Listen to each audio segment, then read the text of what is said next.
So, this is really about countries looking at the future and understanding what sort of climate change impacts they're going to have. And as we heard yesterday from Andy, and we've got all this great new IPCC science to help inform policymaking.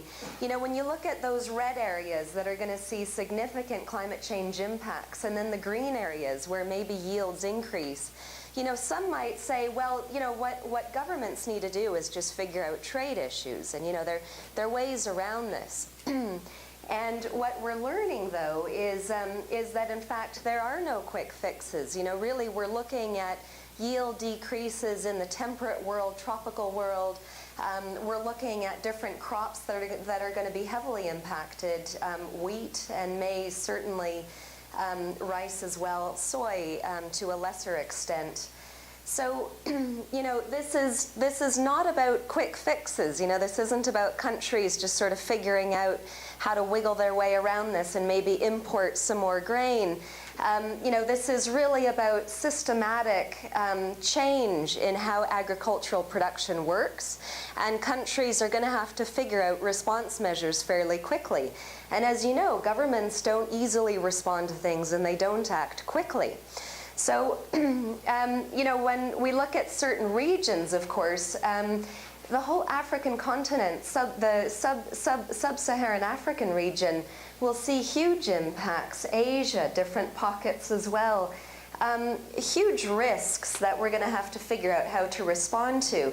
So what does AR5 tell us really that relates to governments and NAPs? Well, the first thing is that national governments actually have a huge role to play in figuring out what the response measures should be, how to protect different groups that might be vulnerable, to look at economic diversification, to figure out information, policy and legal frameworks, figure out financial supports. That's what governments can do. So we can't look to the private sector and farmers and other actors to carry that load. We also need governments to look at this issue of exceeding adaptation limits. And when we look at the mitigation and sort of adaptation response measures and how these can work together very well, especially with certain landscapes and certain crop types, we actually decrease the ability to maximize those gains once we've passed those adaptation limits. So do governments have the right financing to actually tackle this? This very complicated figure is really climate finance. And what you're looking at on the far left-hand side is government budgets and agribusiness, corporate actions. So there's all this finance, and it goes to, there's project level and balance sheet financing and debt and grants. But when we look at the difference between adaptation spending, which is that little gray box up at the top, it's only 22 billion. So that's out of all climate finance, adaptation is 22 billion. When we look at the mitigation stream, that's 337 billion. So adaptation is a very small stream of funding, and yet, as you know, the task is very large. And then once you break down that 22 billion, you look at, this is basically that amount. So adaptation is only 6% of climate finance, and then agriculture is 0.8% of that. Okay, this is a tiny amount of money, tiny. So this is one of the big CCAFS challenges here, is how are you going to increase that so that little sliver of the 22 billion that goes to agriculture increases dramatically over time. Now, there are some national adaptation programs of action. These are NAPAs, so these are the short-term the abilities that least developed countries have to address short-term adaptation needs.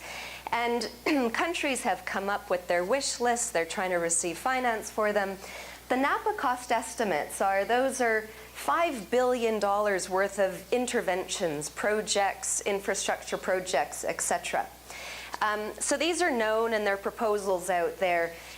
The Least Developed Countries Fund has donor pledges of $605 million. That's that little middle block there. So the need is great. The amount of financing in the door is significantly smaller, and only $537 million of that has been dispersed to 46 countries for 109 projects. Again, those are short-term adaptation needs.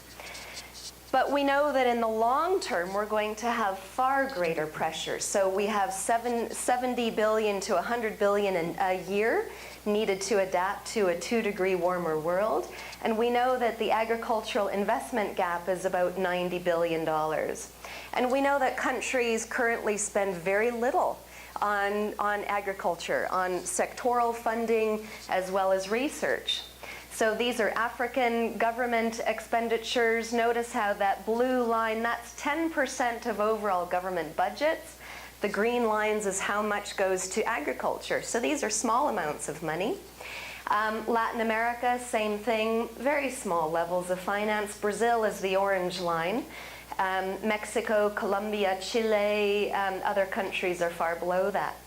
So again, what NAPs do is they focus government action on navigating food security, livelihood, investment and trade issues. We know that we need to boost that amount of finance. And we also know that the current business as usual agriculture in terms of research, development, market support, a lot of these things are not climate smart, so the challenge is actually quite large. When we look at existing flows of finance to actually influence that, NAPs will affect all of those orange lines. So from bilateral sources, multilateral special funds, to national governments, filtering down the line agencies, local governments. But you see the private sector is that orange blob out there. You know, they're largely missing out of this equation, and we need to figure out how to bring them in. So NAPs really evolved from the Cancun decision with the UNFCCC. This was about medium to long-term adaptation needs, enhanced action, really facilitated by some different entities, with the least developed countries expert group taking a lead role in creating the guidelines in 2012. So a lot of confusion now between, so what are NAPAs and what are NAPs? And didn't we do this already with the NAPAs? So NAPAs are really, I envision this as the little green blob in the middle there. They're short-term, sort of urgent adaptation needs. And then you've got national and sub-regional plans and projects. That's the other green blob. And then that outer ring is, you know, these are NAPs. These are these climate change adaptation plans that amalgamate all of that and really take into consideration bringing science into policy making to address medium to long-term needs. Again, with the IPCC AR5 report, really two important things that we learned. One is that while adaptation is becoming more embedded in response approaches, there's very limited implementation at this point. And when we look at how much assessment is going into vulnerability and you know, what potential impacts are, there's very little research going into really understanding what the implementation can look like and what the effects will be of those adaptation actions. So there was a report that CCAFS launched at Warsaw. This is CCAFS Report 10, Planning Climate Adaptation. These are the different countries that we looked at. Latin America was left out of this, but there's a lot of great activity happening there. And basically what we came up with in that report was this NAP dashboard. So if you're curious, go online, look at this report. Chew into this dashboard. It's a great way to assess the key procedural aspects in NAPs, and you can use this to measure progress on how countries are doing. There were some really key findings in there based on where countries are in this trajectory. South Asia is farther along in terms of figuring out risk assessments, what some of the action responses will be. But some really important points here that I just want to highlight is that a lot of times countries have a hard time understanding how does agriculture relate to water or to forestry or to infrastructure. And this is where we need a lot of research to better guide country assessments of what the trade-offs are.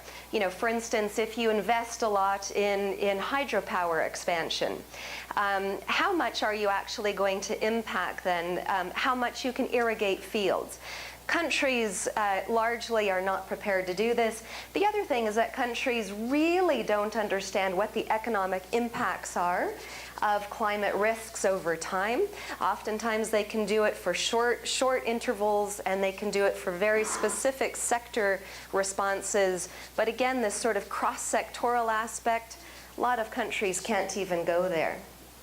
So, again, how do you figure out response measures if you're not even clear on what the impacts are and what the key trade-offs are? So there are huge technical needs here, capacity needs. I won't go in more here. There's there is now this NAP support group. This is the UNDP, UNEP funded through the LDCF. There's specific countries that they're focused on, and this is great, but I've been trying to figure out how many resources do they have to support these countries, and I think it's about $2 million. So it's not very much at all. We do have this least developed country expert group guidelines. This is great, super useful stuff, but countries need a huge amount of technical capacity and support to navigate their way through it. And what they identified in this, actually, it's really great. It's way in the back appendix.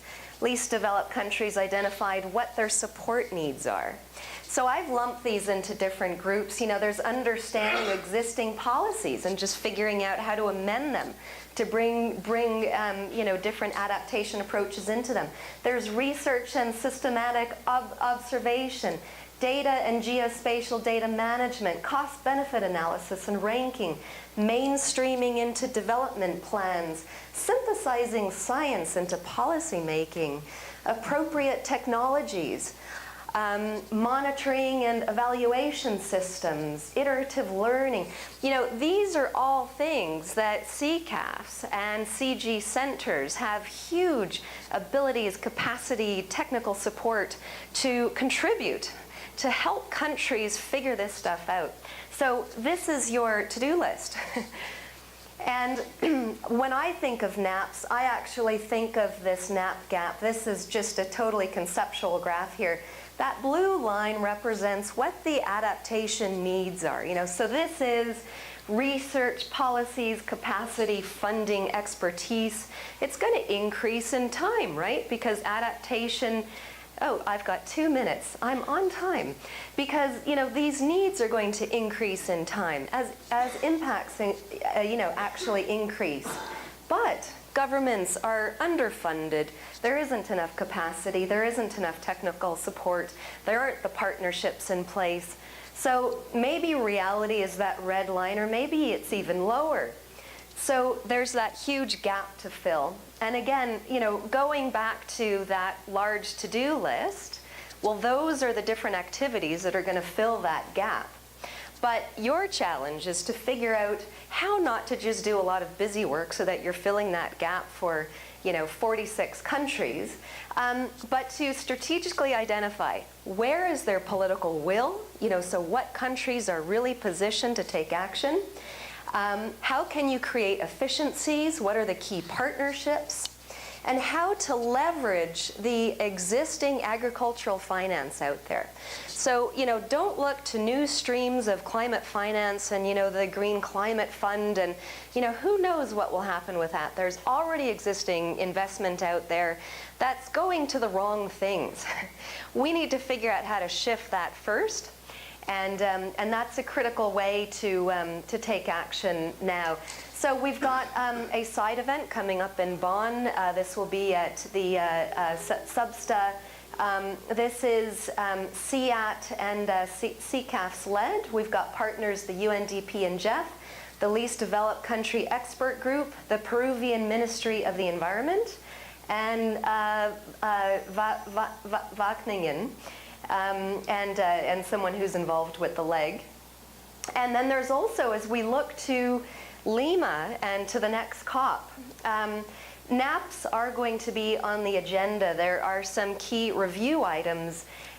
You know, I would say it's not a key sort of decision agenda, focused agenda. But I think what we need to do at the COP is really begin to focus assessment on how can countries be supported in terms of capacity as well as finance. Again, when you think about the lag time within, you know, global climate finance, you know, decision making at the COP, how long it takes for things to really flow, we need to see some real action and see it soon. So thank you.